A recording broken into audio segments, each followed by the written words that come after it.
Welcome to today's Spark Your Health Talk, Living Well with Stress and Trauma with Dr. Gabor Maté, Dr. Elissa Epel, and Dr. Daniel Siegel. My name is Katira Noviello-Kapoor, and I am the Senior Director of Health Promotion, Wellness, and Athletics at the 92nd Street Y. We are thrilled to welcome these renowned speakers to our virtual stage as we explore an awakening and evolution in human culture and consciousness, starting within ourselves. I would like to thank our generous sponsors for this event, 1440 Multiversity and Compassionate Inquiry. Thank you for the support in making this important conversation a virtual program that is accessible to all. I encourage all of you to look to the chat during our program to learn more about these wonderful organizations. We hope you will also be able to join us for these upcoming Spark Your Health talks. On Monday, March 6th, 92NY welcomes back Dr. Nancy Lonsdorf to talk about pumping up your cognitive strength.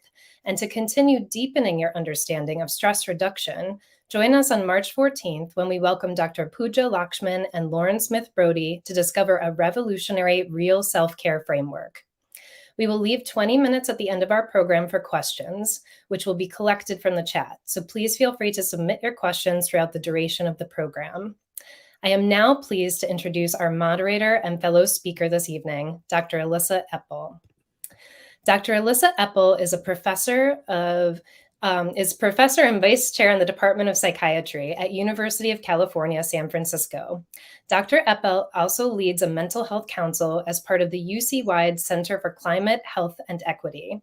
She wrote the New York Times bestseller, The Telomere Effect, with Nobel laureate Elizabeth Blackburn on stress and aging, and her newest book, The Stress Prescription, focuses on science-based fundamental practices to increase well-being. Dr. Epel, thank you for being with us today. Thank you so much, Katera. Thank you for bringing us together to talk about this incredibly important topic, how to live well with stress and trauma in this world today.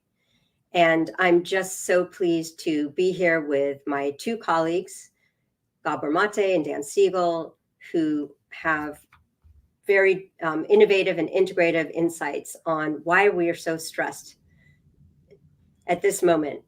We are in a peak moment of human suffering, and we all sense this. We're all here together to be exploring how can we live our best life? What does this mean for us as individuals, as a society? We can just think of the news this week and what we've been exposed to. We're numb to it, we're used to it, but it's horrific. We have the war in Ukraine. We have the earthquake in Turkey. We have the day of hate that we just experienced, anti-Semitic violence. We have police racial violence.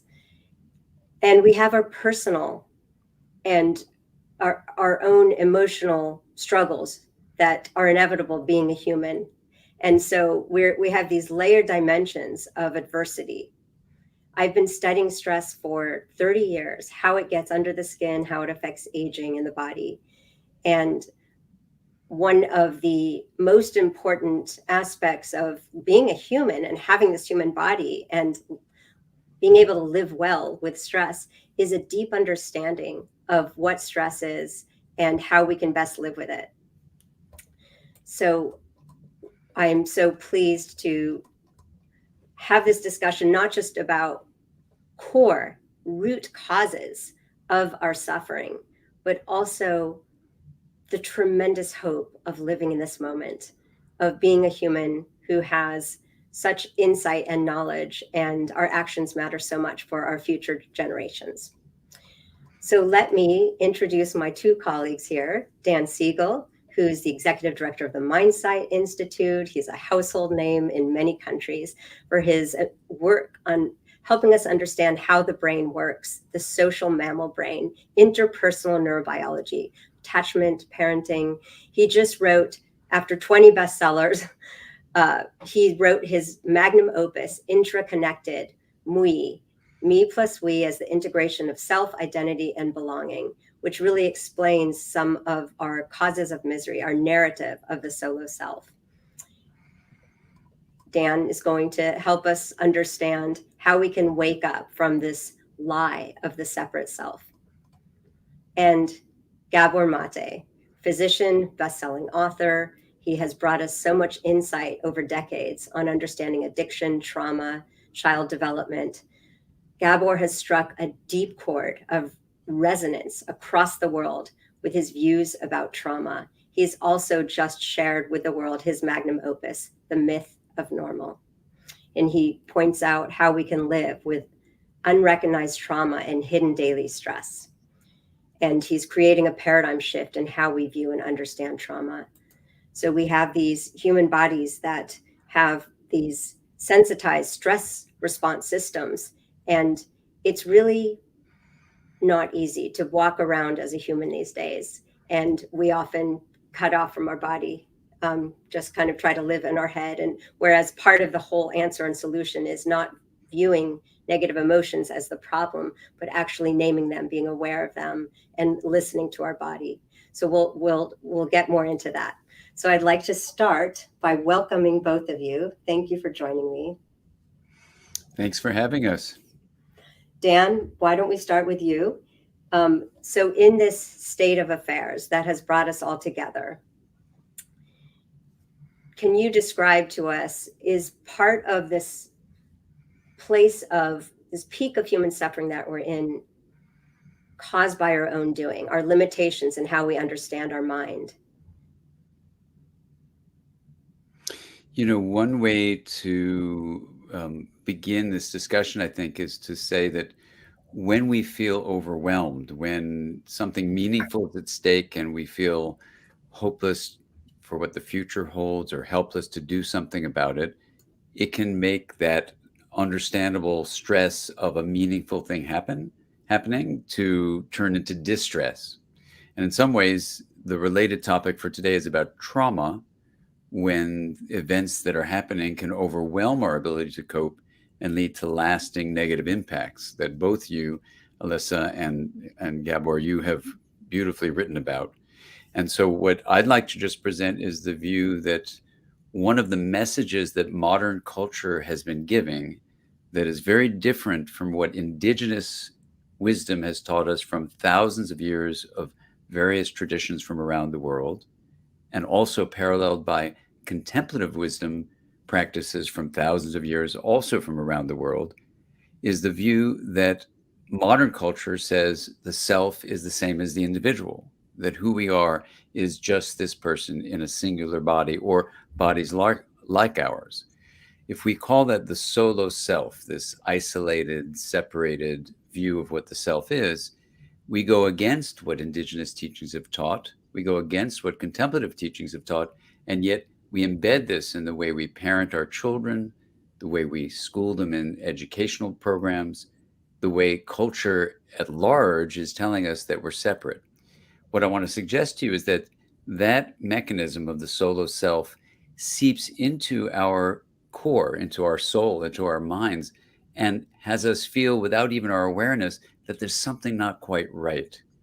And so it leads to social injustice and racism, saying us versus them, and we are better than those people over there. It leads to misinformation and polarization. It leads even to the climate crisis, where we separate as humans from nature as if we could possibly be not a part of all living beings. So this solo self may be a lethal lie, lethal in the sense that racism and genocide and what we're seeing now, even with this day of hate, are driven by this in-group, out-group history we've inherited. But yet we can rise above that if we realize that we can transcend this view of the separate self with awe, with gratitude, with compassion, which are usually called self-transcendent, but rather see them as self-expanding. So we're not just a me, but we're also a we, this notion of a we, and the idea that we are intra-connected within the wholeness of things. So I think the pathway forward, which we can talk about collectively, is a pathway to identify the problem, like a splinter in your foot, remove the splinter. So the limping that humanity is doing and is about to destroy the earth with, the living systems on earth, we can actually identify it, remove it, and do something about it. The solo self is that splinter that we can actually heal in a very practical way and realize the me and the we that is our true intraconnected identity.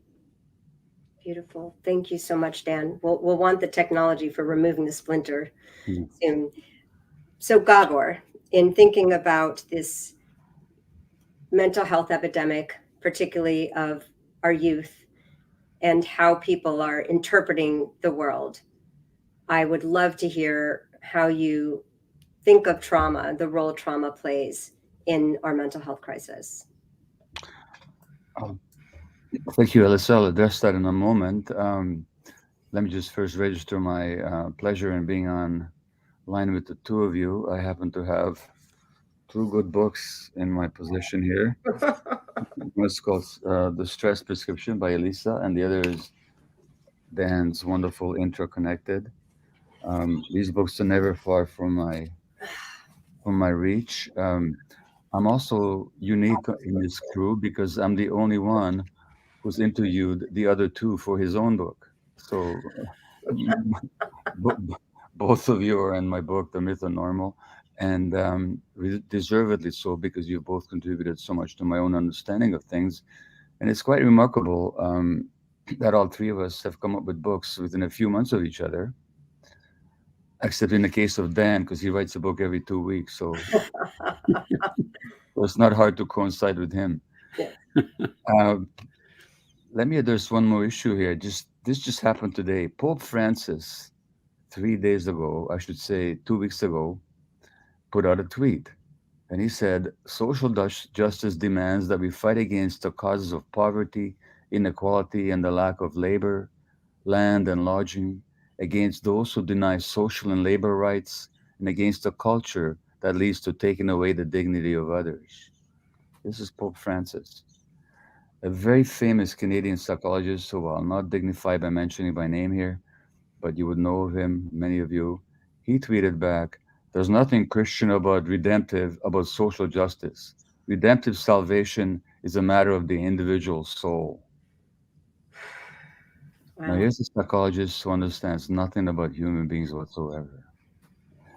Because to answer your question, Elissa, about the mental health epidemic that is striking the Western world, the New York Times 2 days ago had an article about the rise in childhood and youth depression and